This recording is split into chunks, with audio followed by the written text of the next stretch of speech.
उम्मेदवारी मधेस र मधेसीको अधिकारको पूर्णता दिनको लागि आएको हो। कस्तो अधिकार?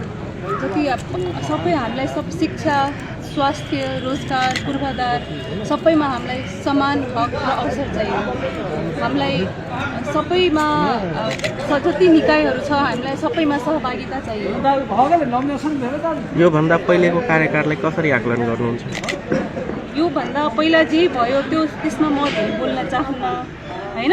यसपछि जे हुन्छ त्यसमा चाहिँ हाम्रो पुरा हामीले जति सक्छौँ त्यो हामीले आफ्नो पुरा योगदान दिनेछौँ। हैन, महोत्तरी क्षेत्र नम्बर 3 का जनताले दुईचोटि मोहन ठाकुरलाई जितायो। तपाईँ आफै चाहिँ कतिको सन्तुष्ट हुनुहुन्छ उहाँको कार्यकालदेखि? त्यो गइसकेको कुराहरूको कुरा नगरौँ हैन।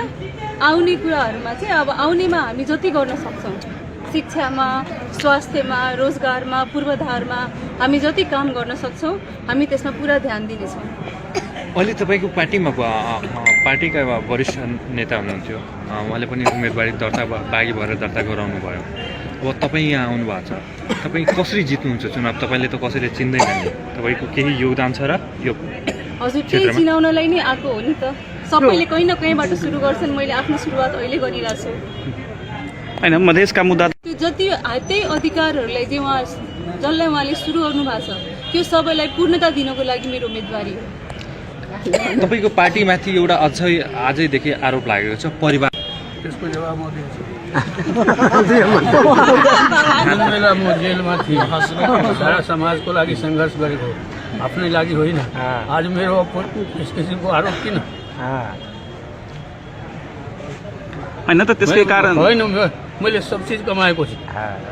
आज चाहिँ म अरूको घरमा उहाँको घरमा बसिरहेछु, छोरी दमादको घरमा बसिरहेको छु। किन? कसको लागि? त्यस बेला कोही सोच्न। उम्मेदवारी मधेस र मधेसीको अधिकारको पूर्णता दिनको लागि आएको हो। कस्तो अधिकार? जति सबै हामीलाई सब शिक्षा, स्वास्थ्य, रोजगार, पूर्वाधार सबैमा हामीलाई समान हक र अवसर चाहियो। हामीलाई सबैमा जति निकायहरू छ हामीलाई सबैमा सहभागिता चाहियो। यो भन्दा पहिलेको कार्यकाललाई कसरी आकलन गर्नुहुन्छ? यो भन्दा पहिला जे भयो त्यसमा म धेरै बोल्न चाहन्न हैन। यसपछि जे हुन्छ त्यसमा चाहिँ हाम्रो पुरा हामीले जति सक्छौँ त्यो हामीले आफ्नो पुरा योगदान दिनेछौँ। हैन, महोत्तरी क्षेत्र नम्बर 3 का जनताले दुईचोटि मोहन ठाकुरलाई जितायो। तपाईँ आफै चाहिँ कतिको सन्तुष्ट हुनुहुन्छ उहाँको कार्यकालदेखि? त्यो गइसकेको कुराहरूको कुरा नगरौँ हैन। आउने कुराहरूमा चाहिँ अब आउनेमा हामी जति गर्न सक्छौँ, शिक्षामा, स्वास्थ्यमा, रोजगारमा, पूर्वाधारमा हामी जति काम गर्न सक्छौँ हामी त्यसमा पुरा ध्यान दिनेछौँ।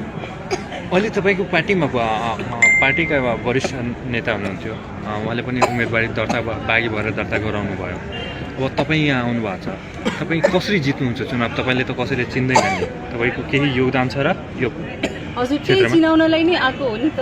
सबैले कहीँ न कहीँबाट सुरु गर्छन्, मैले आफ्नो सुरुवात अहिले गरिरहेको छु हैन। मधेसका मुद्दा त्यो जति त्यही अधिकारहरूलाई चाहिँ जसलाई उहाँले सुरु गर्नु भएको छ त्यो सबैलाई पूर्णता दिनको लागि मेरो उम्मेदवारी हो। तपाईँको पार्टीमाथि एउटा आजैदेखि आरोप लागेको छ, परिवार। त्यसको जवाब म दिन्छु। जुन बेला म जेलमा थिएँ, सारा समाजको लागि सङ्घर्ष गरेको, आफ्नै लागि होइन। आज मेरो यस किसिमको आरोप किन? हैन त त्यसकै कारण होइन, मैले सब चिज कमाएको छु। आज चाहिँ म अरूको घरमा उहाँको घरमा बसिरहेछु, छोरी दमादको घरमा बसिरहेको छु। किन? कसको लागि? त्यस बेला कोही सोच्न।